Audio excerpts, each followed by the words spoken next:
कहते हैं भगवान को पाने के लिए न ऊंची जात चाहिए, न कोई विशेष पहचान, बस एक सच्चा दिल चाहिए। आज की ये कथा उस भक्त की है जो बाहर से तो कसाई था, लेकिन भीतर से भगवान का सबसे बड़ा प्रेमी। उसने कभी किसी जानवर को नहीं मारा, फिर भी समाज ने उसे तिरस्कृत किया। लेकिन भगवान ने उसे गले लगाया और एक दिन ऐसा चमत्कार हुआ जिसने सबको रुला दिया। ये कथा है कसाई सदन की और भगवान शालिग्राम की अपार कृपा की। शुरू करते हैं एक ऐसी यात्रा जहां भगवान खुद अपने भक्त की रक्षा करने धरती पर उतर आए।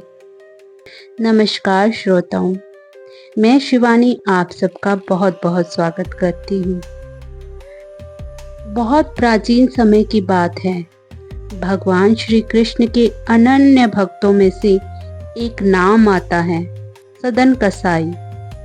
जी हाँ, जाति से तो वो एक कसाई थे, लेकिन दिल से बेहद भोले और भगवत भक्ति में रमे हुए।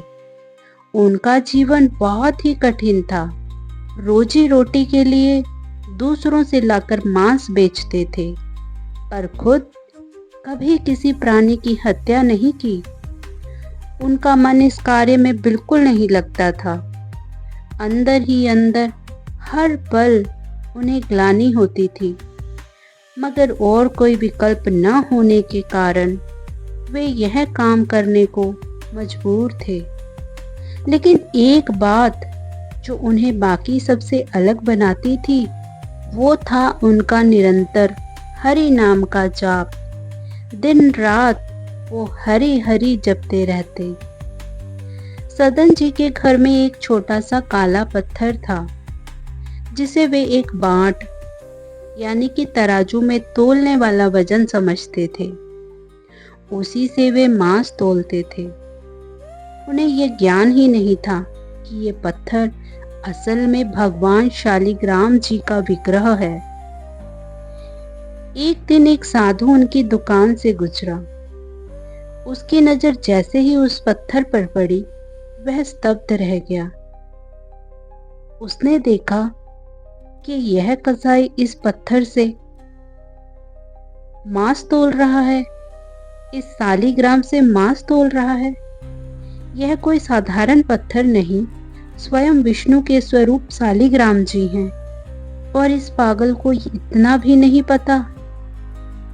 वह तुरंत सदन के पास गया और बोला, भाई ये लो, यह चमकता हुआ पत्थर, इसे अपने बांट की जगह रखो और मुझे यह काला पत्थर दे दो। सदन जी ने अनजान भाव से पत्थर दे दिया और वह साधु बड़े प्रेम से शालिग्राम जी को अपने घर ले गया। उस रात साधु ने शालिग्राम जी की पूजा की, भोग लगाया, दीप जलाए। पर रात्रि को भगवान ने स्वप्न में आकर उससे कहा, हे साधु, तुमने मुझे जो भोग लगाया उसकी महक नहीं है। मेरा मन वहां नहीं लग रहा। मुझे सदन के पास ले जाओ, मेरा स्थान वही है। वह मुझसे सच्चा प्रेम करता है। यह सुनकर साधु चौंक गया। सुबह होते ही वह दौड़ता हुआ सदन के पास पहुंचा और बोला, भाई सदन, तुम्हारे घर में जो पत्थर था वह कोई साधारण वस्तु नहीं थी।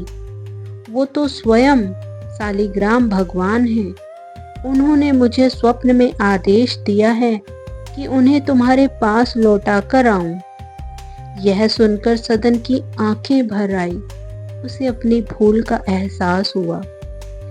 उसी दिन से उसने मांस का व्यवसाय त्याग दिया और शालिग्राम जी को साथ लेकर जगन्नाथपुरी की यात्रा पर निकल पड़ा। रास्ते में एक रात उसे गृहस्थ के घर रुकना पड़ा। उसने उनसे आज्ञा मांगी कि क्या एक रात के लिए वे उसे अपने घर में आश्रय दे सकते हैं। इस पर दंपत्ति ने उनका स्वागत किया। वह दंपत्ति सदन की सेवा में लग गए, परंतु दुर्भाग्यवश उस घर की स्त्री बहुत दुष्ट प्रवृत्ति की थी।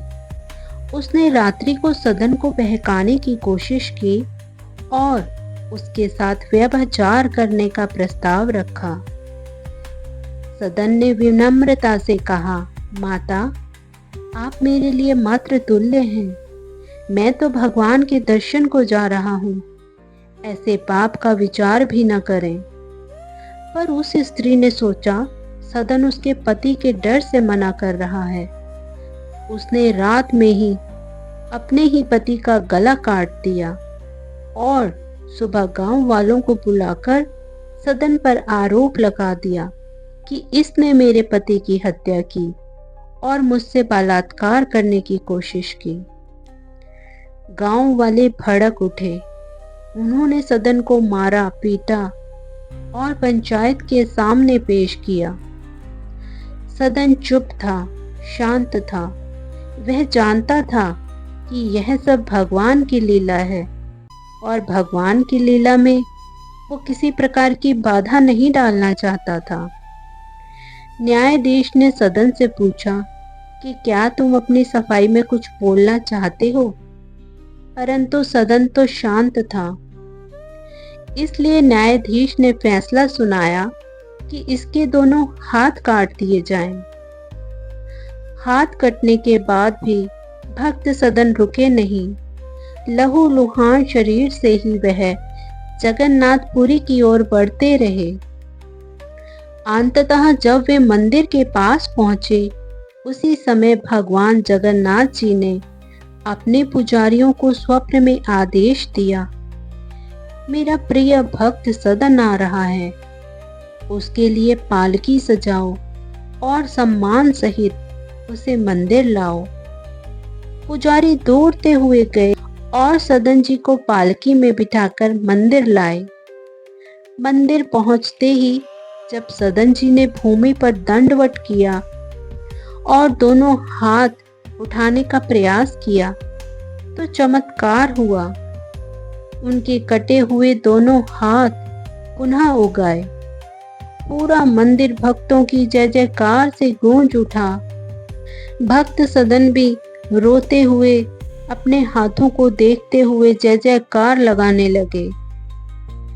उसी समय भगवान ने स्वयं प्रकट होकर कहा, हे सदन, अब तू यहीं रुककर मेरी भक्ति कर। जब तेरा अंत होगा तो सीधे मेरे लोक में स्थान पाएगा।